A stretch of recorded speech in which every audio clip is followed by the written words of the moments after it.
किसी ने बड़ी कमाल की बात कही है दोस्तों कि भूलने वाली सारी बातें याद है, इसीलिए जिंदगी में विवाद है। हेलो फ्रेंड्स, जय Shri Krishna, Radhe Radhe. Welcome back to my channel. मेरा नाम है सुनंदा और आज हम कहानी सुनने वाले हैं भगवान गौतम बुद्ध के दो शिष्यों की, दो बौद्ध भिक्षुओं की जो साथ में मठ में रहते। उनमें से पहला सीनियर था, दूसरा वाला जूनियर था। सीनियर का मतलब उम्र में बड़ा था, साथ ही साथ काफी लंबे समय से वो इस मोक्ष के रास्ते पर प्रैक्टिस कर रहा था। और जो दूसरा था वो युवा भिक्षु, वह उम्र में भी छोटा था और इस रास्ते पर नया था, नया सन्यासी बना था।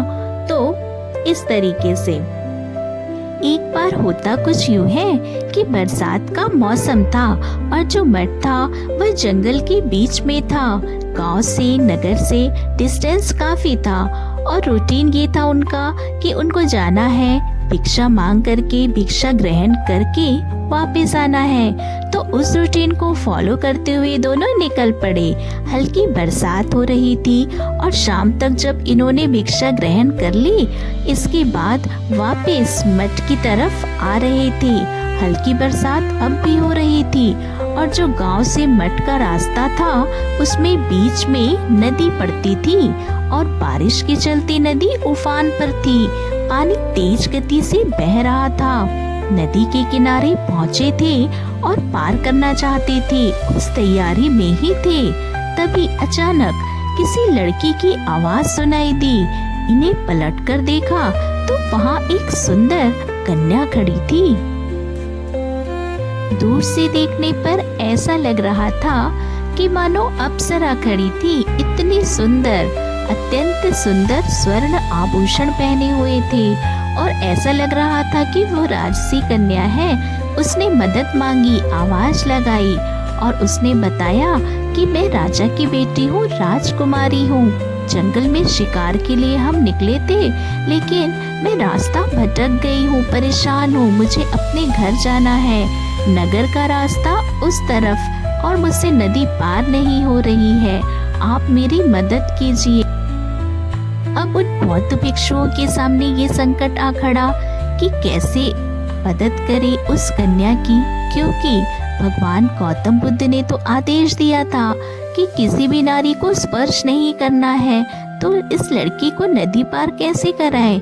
बुजुर्ग जो था भिक्षु, वह सोच ही रहा था कि तभी जूनियर भिक्षु आया। उसने उस कन्या को कंधे पर बिठाया और नदी पार करने लगता है। कुछ ही मिनट के अंदर नदी पार कर ली और लड़की को किनारे पर छोड़ दिया। अब दोनों बौद्ध भिक्षु मठ के रास्ते आ गए और जो सीनियर था, जिसका मन बहुत अशांत हो रहा था, उसने गौतम बुद्ध से शिकायत की कि इस जूनियर ने वर्षों की तपस्या भंग कर दी। भगवान गौतम बुद्ध ने उस युवा भिक्षु को बुलाया और उससे पूछा गया कि क्या ऐसा हुआ था? वाकई में आपने किसी नारी को अपने कंधे पर बैठा करके नदी के दूसरी तरफ छोड़ा? क्या किसी नारी को स्पर्श किया? तो वो युवा भिक्षु याद करते हुए कहता है, कौन सी नारी? हाँ, याद आया। शाम में मैंने एक लड़की को नदी पार कराई थी अपने कंधे पर बिठा करके, लेकिन उसे नदी के दूसरे किनारे पर छोड़कर मैं मठ में आ चुका हूँ। भगवान मुझे माफ कीजिए, लेकिन सीनियर जो हैं, मुझसे बड़े हैं, यह अभी भी उस लड़की को अपने कंधे पर बिठा करके घूम रहे हैं। उस युवा भिक्षु की बात सुन भगवान गौतम बुद्ध मंद मंद मुस्कुरा दिए और अपने शिष्यों से उन्होंने कहा, आप भूतकाल में अटके रह जाएंगे तो जिंदगी में कभी आगे नहीं बढ़ पाएंगे।